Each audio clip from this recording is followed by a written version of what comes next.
ओम श्री गणेशाय नमः। यदि इस रक्षाबंधन आपका भाई आपसे दूर है तो आज की इस कथा को अंत तक अवश्य सुनिए, क्योंकि आज हम उस प्रश्न का उत्तर जानेंगे जो न जाने कितनी बहनों के मन में हर वर्ष उठता है। क्या बिना भाई की कलाई पर राखी बांधे भी रक्षाबंधन पूर्ण हो सकता है? क्या भाई दूर होने पर भी भगवान उस रक्षा संकल्प को स्वीकार करते हैं? और सनातन परंपरा के अनुसार ऐसी कौन सी पूजा विधि है जिसके द्वारा बहन भगवान को साक्षी बनाकर अपने भाई के मंगल और रक्षा की प्रार्थना कर सकती है?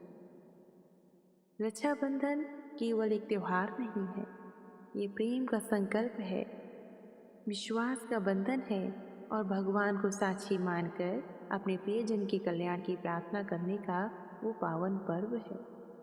इसीलिए हमारे ऋषि मुनियों ने हर शुभ कार्य की शुरुआत भगवान के स्मरण से करने का उपदेश दिया है।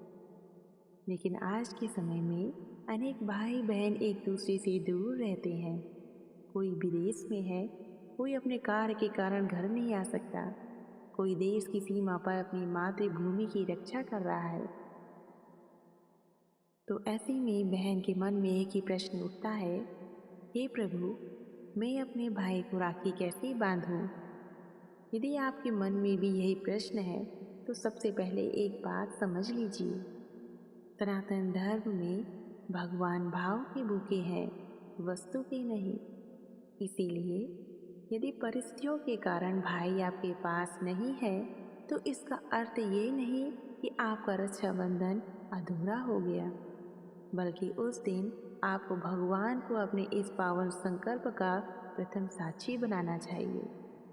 यही कारण है कि संत महात्मा कहते हैं कि जिस कार्य का आरंभ भगवान के चरणों से होता है उसका फल मंगलमय होता है। अब आइए जानते हैं कि श्रद्धा और सनातन परंपरा के अनुसार क्या करना चाहिए।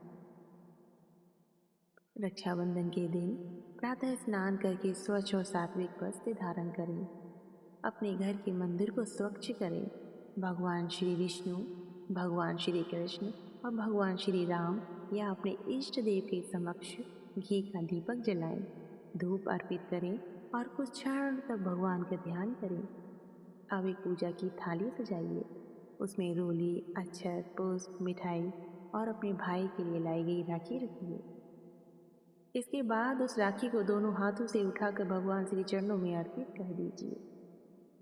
यहीं से इस पूजा का सबसे पवित्र क्षण आरंभ होता है, क्योंकि जब कोई वस्तु पहले भगवान को अर्पित होती है तो वह केवल वस्तु नहीं होती, वे प्रसाद बन जाती है। इसी प्रकार जब रक्षा सूत्र पहले भगवान के चरणों को स्पर्श करता है तो वह केवल एक धागा नहीं रहता, वे भगवान के आशीर्वाद और कृपा का प्रतीक बन जाता है। अब आंखें बंद करके अत्यंत श्रद्धा से प्रार्थना कीजिए, हे श्री हरि, आज मेरा भाई मुझसे दूर है, मैं उसे अपने हाथों से राखी नहीं बांध सकती, इसलिए यह रक्षा सूत्र सबसे पहले आपके श्री चरणों में समर्पित करती हूँ। कृपा करके मेरे इस संकल्प को स्वीकार कीजिए। जहाँ कहीं भी मेरा भाई हो उसकी रक्षा कीजिए, उसे आरोग्य, दीर्घायु, सद्बुद्धि और धर्म में जीवन प्रदान कीजिए। जब यह प्रार्थना सच्चे हृदय से निकले तो विश्वास रखिए कि आपने अपने भाई का मंगल भगवान के चरणों में समर्पित कर दिया है। लेकिन अभी पूजा की सबसे महत्वपूर्ण प्रक्रिया शेष है। भगवान के चरणों में अर्पित की गई राखी का आगे क्या करना चाहिए?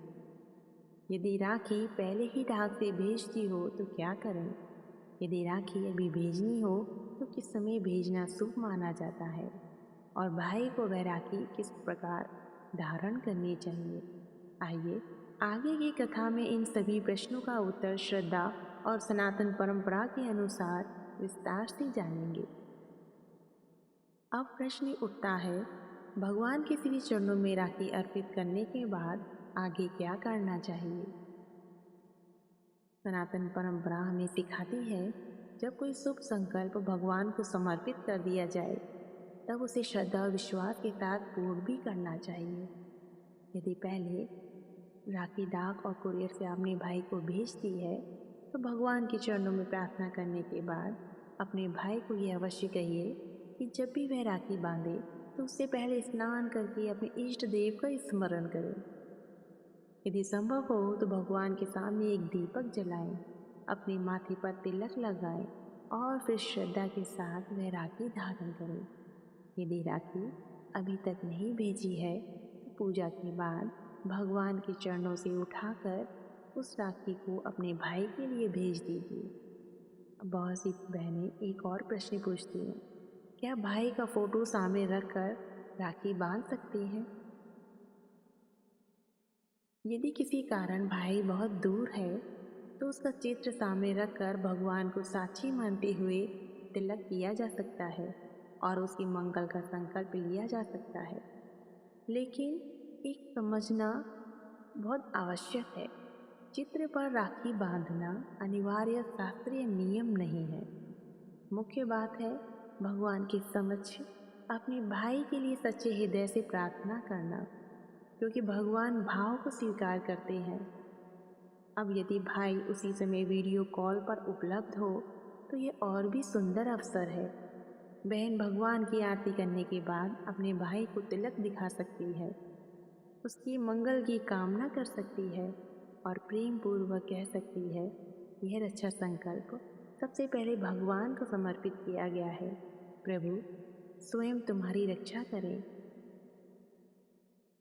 एक बात हमेशा याद रखिए, राखी का सबसे बड़ा महत्व धागे में नहीं, उसके पीछे छिपे प्रेम, विश्वास और प्रार्थना में है।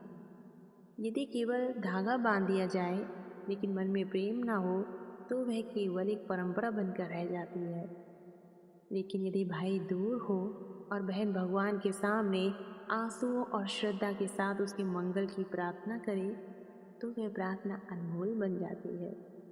हमारे शास्त्र बार बार यही शिक्षा देते हैं, भगवान दूरी नहीं देखते, भगवान भक्त का भाव देखते हैं। इसीलिए जब द्रौपदी ने श्री कृष्ण को पुकारा तो द्वारका और हस्तिनापुर की दूरी भगवान के लिए बाधा नहीं बनी। जब गजेंद्र ने संकट में भगवान विष्णु का स्मरण किया तो भगवान ने ये नहीं देखा कि उनका भक्त कितनी दूर है, वे तुरंत उसकी रक्षा के लिए पहुँचे। इस प्रसंगों का संदेश यही है, जहाँ सच्ची श्रद्धा होती है वहाँ भगवान की कृपा अवश्य पहुँचती है। इसलिए यदि इस रक्षाबंधन आपका भाई आपके पास नहीं है तो मन में उदासी नहीं, भगवान पर विश्वास रखिए। अपने भाई का नाम लेकर उसकी मंगल का संकल्प कीजिए, रक्षा सूत्र भगवान के श्री चरणों में अर्पित कीजिए और प्रार्थना कीजिए, हे श्री हरि, मैं अपने भाई की रक्षा आपको समर्पित करती हूँ। उसके जीवन में आने वाले हर संकट को दूर कीजिए, उसे धर्म के मार्ग पर चलने की शक्ति दीजिए, उसके तन को स्वस्थ, मन को शांत और जीवन को मंगलमय बनाइए। याद रखिए, बहन का प्रेम सीमित हो सकता है लेकिन भगवान का आशीर्वाद असीम होता है। इसलिए जब बहन अपनी राखी पहले भगवान को समर्पित करती है तो वह अपने भाई को केवल धागा नहीं बल्कि भगवान का आशीर्वाद भेजती है। आइए कथा के अंत में हम सब मिलकर भगवान श्री लक्ष्मी नारायण के चरणों में प्रार्थना करें। हे प्रभु, संसार के सभी भाई बहनों के प्रेम की रक्षा कीजिए। जो एक दूसरे से दूर हैं, उनके हृदयों को अपने आशीर्वाद से जोड़े रखिए।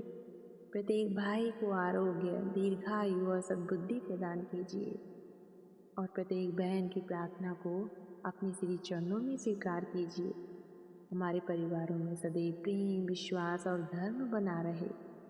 इसी मंगल कामना के साथ आप सभी को रक्षाबंधन की हार्दिक शुभकामनाएं। बोलिए श्री लक्ष्मी नारायण भगवान की जय।